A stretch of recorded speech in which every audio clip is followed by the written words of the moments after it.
Welcome, everyone. You're watching In the Crosshairs with Raquel, Okyay, and my special guest today is Bill White.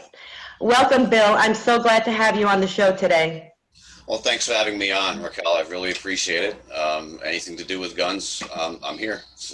Sounds good.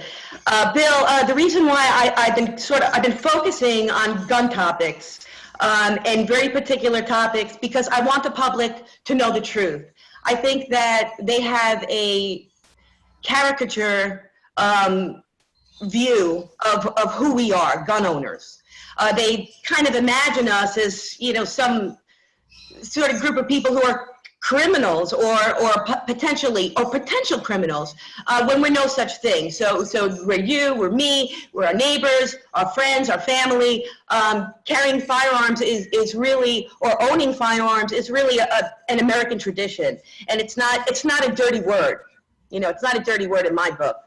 So I'm really glad to have you on to share your expertise within the topic, the gun control, gun rights topic.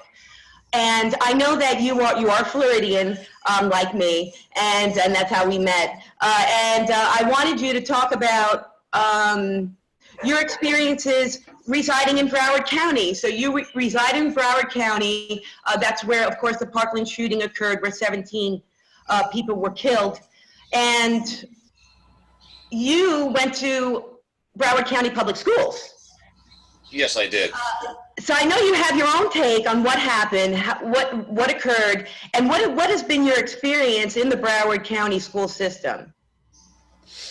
Well, in the early 80s, I went to Coral Springs Middle School.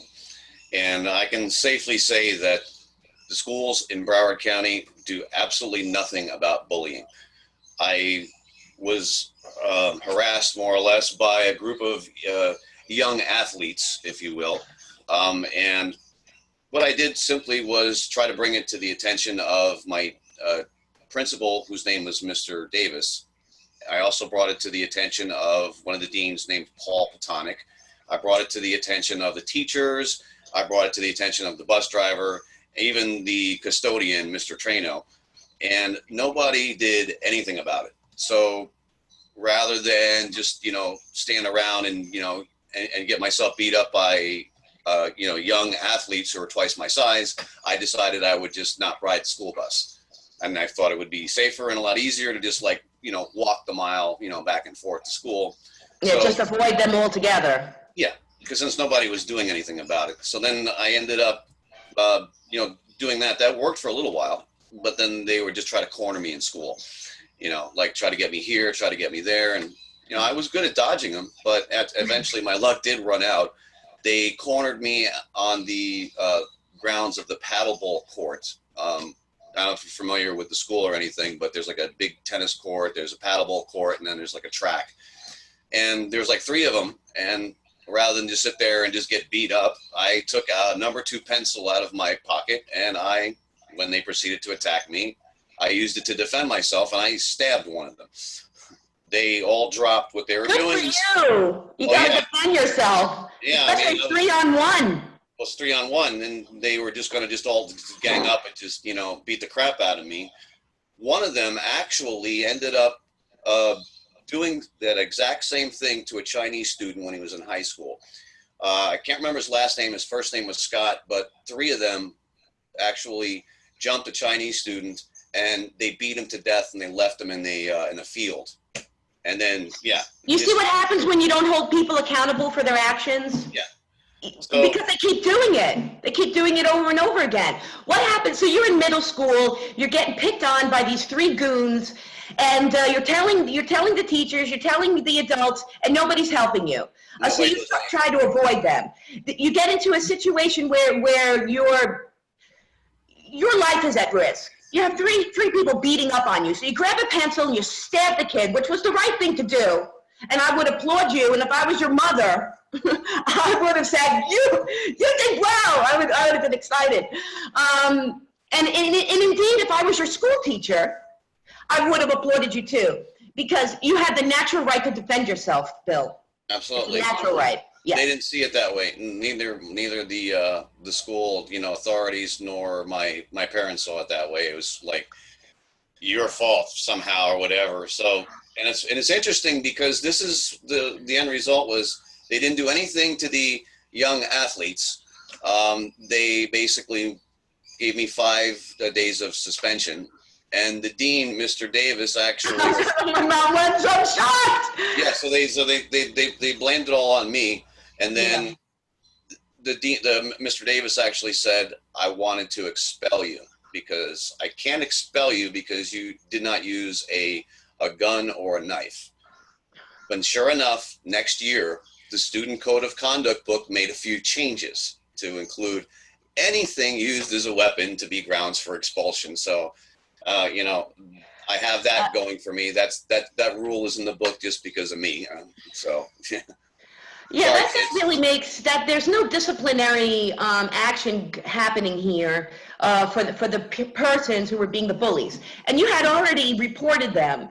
I think the way to deal with bullies really is you really have to stand up to them, fight back, and they back down. And I've seen that happen time and time again. Now, if the teachers don't want you to fight back, which I'm getting the impression that that's what they're telling people, don't you know, back down, come and tell us.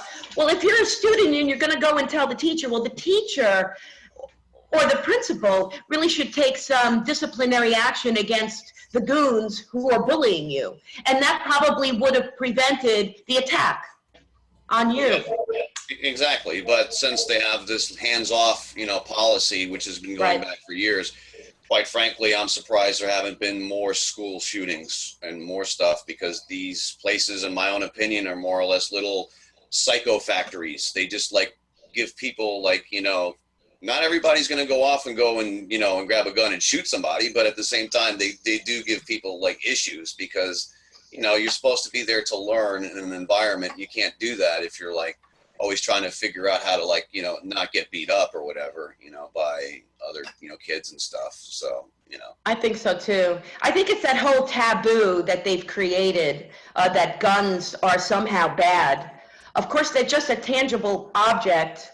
You know, there are 300 million, at least 300 million guns in gun owners' hands in America today. And none of those guns are, you know, out there shooting people, right?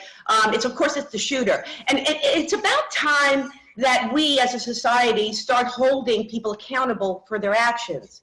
Agreed. Because it does two things. Well, it prevents them from behaving in that manner again, and it also acts as a deterrent for others who might want to act in the same way, in the same bad manner. So if they see that person not being held accountable, well, they can get away with it too. And I think this has been a generational problem. In my generation, there wasn't all that, I went to parochial schools, but there never was any, you know, push for some kind of political agenda. Sure, we talked about the elections. Sure, we talked about politics. Sure, we talked about the Constitution. We had social studies. We had history. We did all the fun stuff. But I cannot recall ever, I mean, I suppose a little bit, particularly when I got to college. But at a grammar school, middle school level, people were held, in my schools, people were held accountable for their actions. Right. And if you did something seriously wrong, and we're not talking about pointing like a fake gun. Kids are getting in trouble in school for doing something like this. Of course, this is harmless, absolutely harmless. And it almost teaches kids not, you know, to be afraid of firearms. We don't have to be afraid of firearms. They're absolutely 100% a useful tool for self-defense. And that self-defense can come in two ways. It can come in a foe close by, a criminal roaming the streets, or that foe can come in the form of a tyrannical government. Exactly. And those 2 points are just enshrined in our founding fathers' materials. Guns is an inalienable right, and it also right. So it's very absurd. I think it's absurd, and it's twisted people's minds to, I believe, just like you said, And it's created this, kids are just like puppets. Yeah, Like puppets in the classroom, taking, the kind of little look, you have to believe this, you have to believe that, you have to believe that. That's not what America is all about. We're in a country of a freedom of an exchange of ideas. And those exchange of ideas can come at the elementary school level. There's nothing wrong with that. We don't have to we can dictate discipline and control and order. We can do that because they're children. And children like conformity. They need the conformity. That's why they're children and we're adults. But it's haywire. It's haywire, Bill. Absolutely. Well, you touched on something which the latest demonization of gun owners, like I call it like a stereotype, they're like the penis jokes for one thing. I mean, there's not even rational arguments here. It's more like a coordinated attack, if you will. And I think the advent of technology has a lot to do with that, because in the past we didn't have the internet and we didn't have like all of these stories coming out from like everywhere. And the way the news works is this: they're not going to run a story about, I took my gun with me and I put it in my holster and I went about my business and I came home and nothing happened. That's not newsworthy. It's like with airplanes, they're not going to cover a story where an airplane takes off and lands safely. They're only going to focus on like the crashes. So that's what the news media has done with the internet, especially with able to get news from. It used to be you would only get your news, national for like big things like politics, and then you would just get local stuff.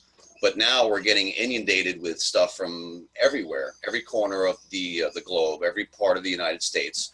And so if you were to just pay attention to the news, you would think that, this is happening. It's an epidemic. It's going everywhere. But if you look at really the numbers, if you were to subtract, like, okay, let's say, police shootings, like where they find somebody who's committing a crime and they have to put them down, or even suicides, and lawful shootings. If you subtract all this from this 30,000 number they like to throw around, you end up with a number that's around 5,000, which is about the same as the amount of people that die from sunbathing or skin cancer.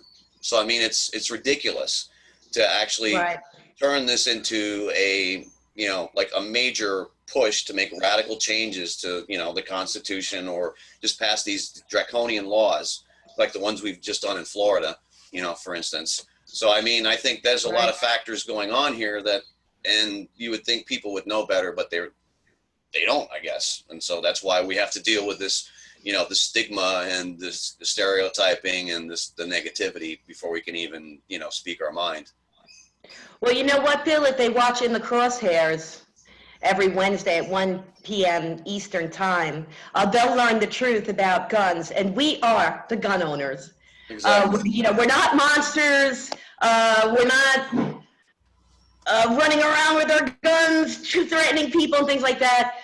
So I welcome all the listeners. I welcome the entire public to really get educated.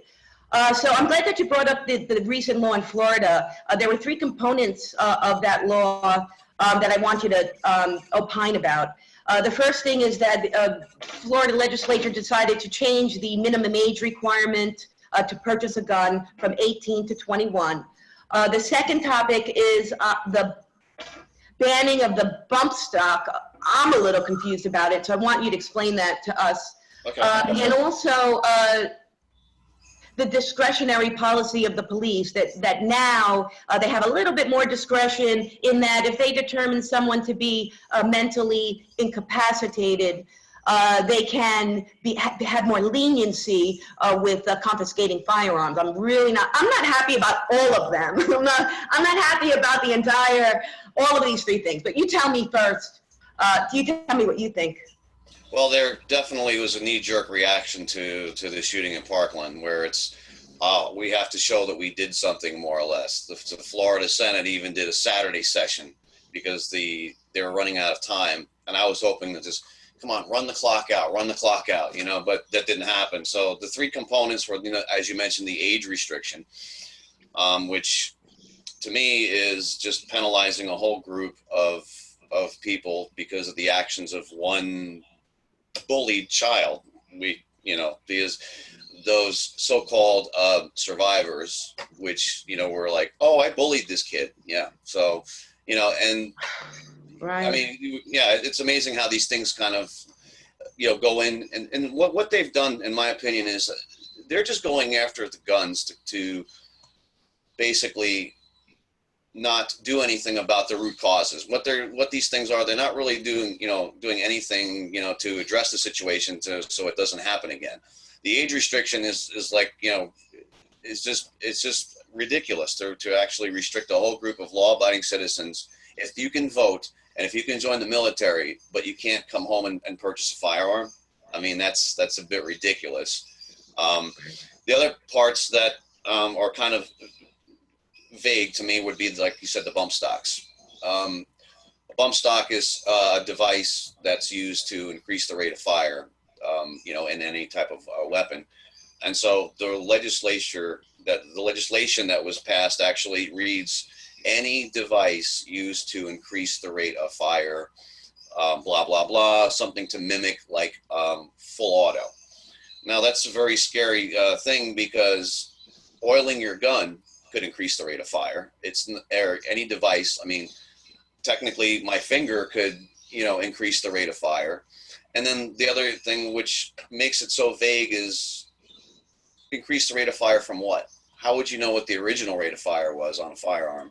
And I mean, are they referring to cycling? Are you, is it only when you increase the cycling rate? In other words, the time the time between pulling off a round and then another round goes off. Is that, I mean, it's a very vague, type of deal. And not only that, but it's like a 10th Amendment violation, because they're saying they're basically illegal, that there's no compensation, there's no grandfathering clause. It's, oh, you have one? Well, then you're a felon. You're supposed to just like get rid of it or destroy it. So that's, I'm wondering if... Are Floridians supposed to be turning them in as well? I would think they're going to turn them in, but then again, I'd be worried about it. I'd be worried about somebody finding, let's say if somebody found some pot in their kids, whatever, and they went to turn it into the police. What would the police do? Oh, would they, so to me, it's a very, iffy thing. And then finally, the third thing, which was the making it easier for law enforcement to go after, to go after and confiscate guns from people they deem or think to be a threat. I mean, that to me is, the elimination of due process, because it's like, well, you have to more or less prove your innocence, kind of like how the stand your ground laws used to be before they changed them last year, to where anybody that has a beef or a chip on their shoulder can use that to go and, you literally use the authorities as weapons of revenge. I mean, and that's how that to me is just so, I mean, it's not even based on anything real. All it is because the FBI admitted that they dropped the ball with the shooter, and the Broward County Sheriff's Office also had numerous tips that the kid was, indeed a threat to others, and they decided not to do anything about it, which kind of goes back to a policy that Broward County has enacted, which is identical to the one that Miami-Dade County enacted. Right. And because they're basically hands off, they won't do anything about bullying. They won't arrest kids for crimes. This goes back, interestingly enough, to when Trayvon Martin was a student in the Miami school system, that the authorities caught him with a burglary tool and what looked to be like stolen jewelry, and they didn't do anything about it. All they did was just give him like a slap on the wrist for graffiti, which didn't even... Bill, that's because under the Obama administration, funds were being doled out to counties that showed a lower increased rate of incarceration. Exactly. Some complaint of the opposite, that the incarceration rates for kids in schools were high. So there was an incentive to bring it down low. But the problem is that they brought it down so low that now they were just not holding people accountable. Exactly. And I think... Very simple. Exactly. I think that if Trayvon Martin had been properly disciplined, you know, that maybe he might still be alive today, instead of just, oh, I can just do this and get away with it and nobody's going to do anything. Just like that that Chinese student might have not been killed if they had addressed the bullying. That, I mean, if they bullied me, I'm sure they bullied other kids too. So exactly, and that's what happens. They keep doing the bad acts because they keep getting away with it, and any other actors around them, they'll do the same if they want to, because they know that they can get away with it. I think what we have to hold people, kids, adults, everybody accountable for their own action. Now, do we have to be cruel and unusual with it? No, we don't have to do that either. I want to make a clarification on the bump stock. Now, the bump stock, it might increase the rate of speed but it does not make, it's not the function of making a semi-automatic into an automatic. I talked about this last week on our program with Richard Nazcak, and he said the difference is the automatic is automatic, so it's one pull trigger and the shots are firing. That's automatic. Semi-automatic doesn't do that. Does not. Hello, everybody. Really, everybody does not do that. Semi-automatic does not automatically pull bullets. One bullet trigger, one bullet, period. I don't know how else. The bump stock thing to make it an automatic weapon, correct? Right, correct. The only thing that would have to increase the cycle rate in order to turn it into a machine gun, if you will.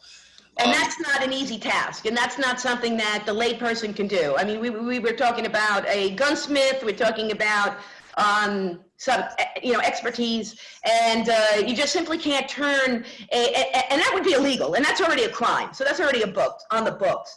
You can't turn a semi-automatic. Some people can. You can logistically do it, but it would be a crime for you to turn a semi-automatic into an automatic.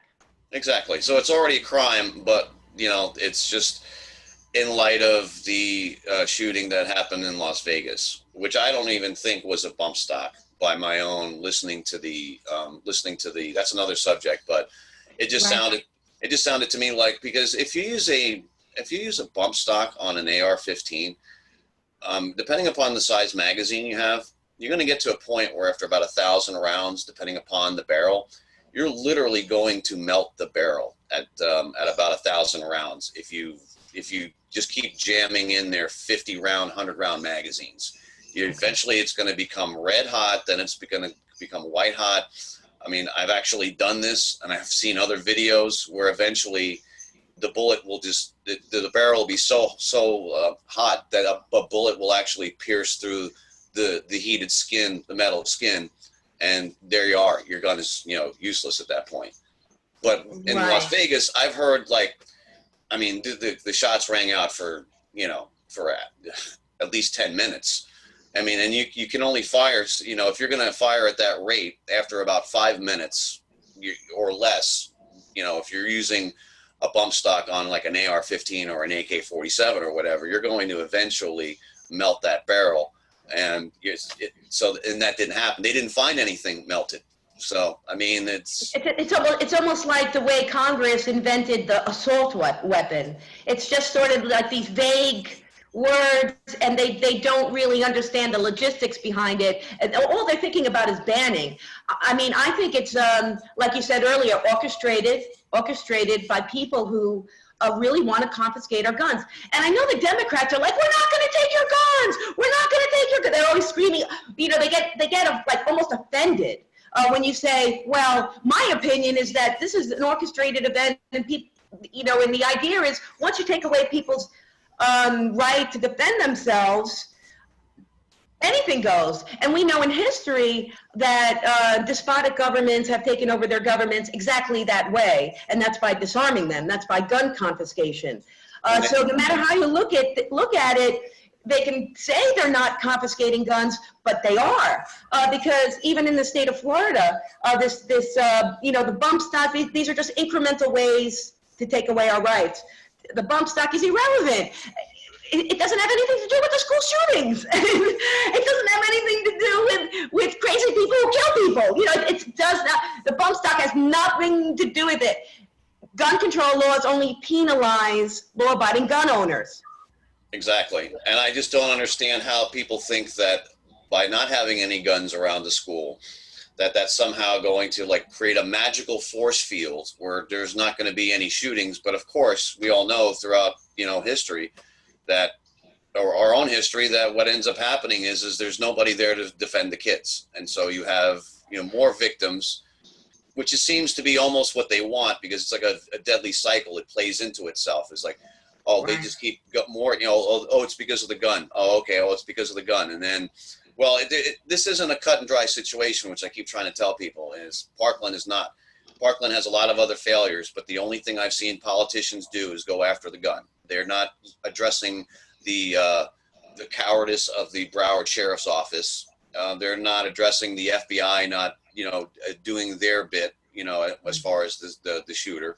But they're all just focusing on one thing. I mean, folks, if you really want to make a difference and make the world a better place, then you don't ignore and throw out certain things just to, to further an agenda. And that's what it really is. That's what it really boils down to, is it just seems to be an incremental agenda to kind of disarm everybody, by... Right. And somehow that's supposed to keep us safe, but the data says the opposite.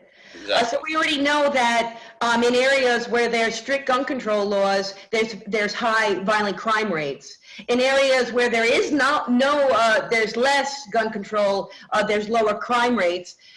We also, if we look at it logically, the facts are on our side. The media isn't covering all the times that people use every single day as a proactive measure and also as a deterrent.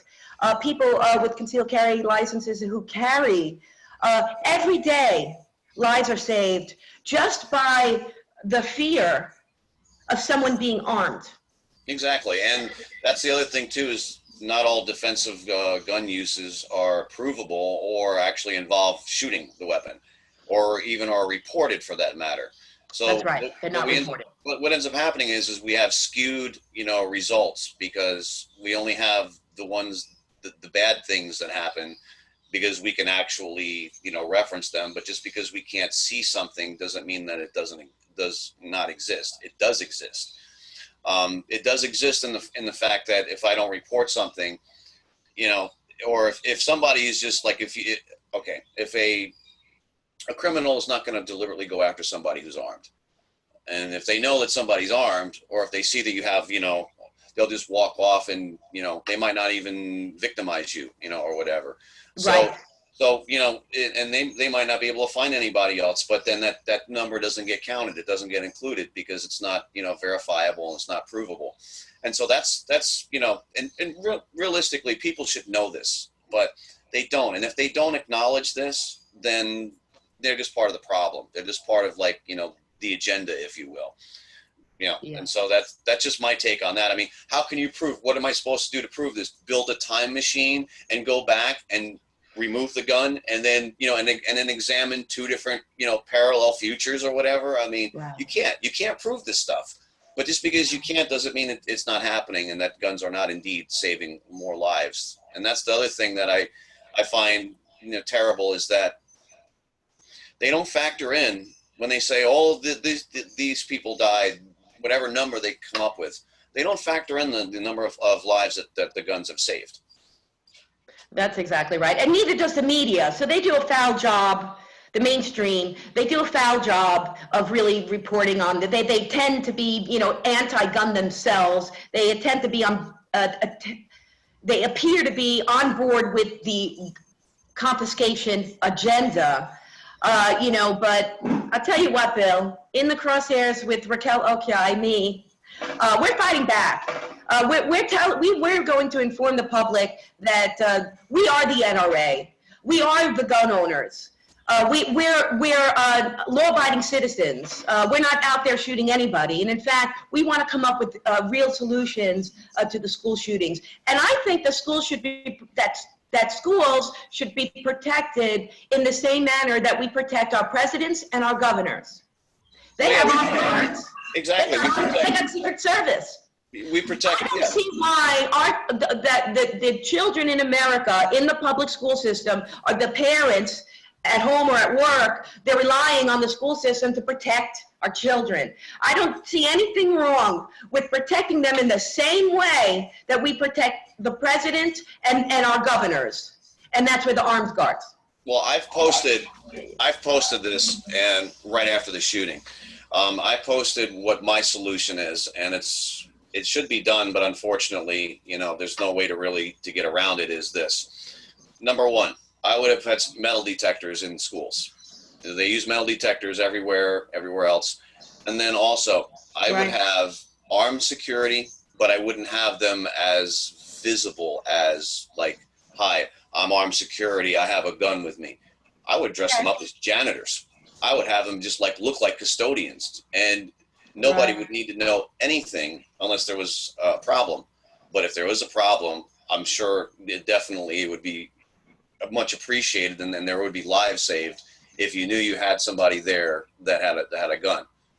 But this falls I like that idea. I've heard that before too. It's sort of so that they don't become easy targets. That's number one, and they're kind of undercover. Exactly. So, and nobody needs to know anything. Nobody would need to know unless you would never know that they were packing heat unless there was an incident or a need. So. Yeah, that is the truth. That is great. This has been just a great interview with you, Bill White. I'm so happy that you took the time out to come on and educate the public as to the facts behind gun control laws and agendas and everything that's going on in this country, and being my colleague in defending the Second Amendment. That's awesome. So, well, thanks. We're going to be doing some more defending, actually, because this weekend, Florida Carry Region 11, we're having an open carry march fishing, expedition on Sunday. On Sunday. Okay, where is that? And it's Pompano Beach. Okay. Yeah, I have it posted on my on Open Carry Broward County page. So if y'all want to check it out, and also by all means join Florida Carry, because Florida Carry is helping to defend freedom in the gunshine state. So. Definitely, I'm a member, and and I had Richard Nazcak here last week on the show. You can all find opencarryinc.org online, which is a fantastic group in the state of Florida defending our rights. And you can find Bill White on Facebook. Is there any other place that you'd like to, if anybody wants to contact you, Bill? You can find me on Facebook, but you can find my group, Open Carry Broward County. Let me see what I have here is, so just find my group, Open Carry Broward County, and you can join us, join the fight for, to save our gun rights, because, sorry, folks, guns are as American as apple pie. There's no way around. I love that. Guns are as American as apple pie. We're going to end with that, Bill. Again, thanks so much for being on the program, and we'll see you all next week on In the Crosshairs with Raquel Okyay. Thank you so much. A pleasure. You're welcome, Bill.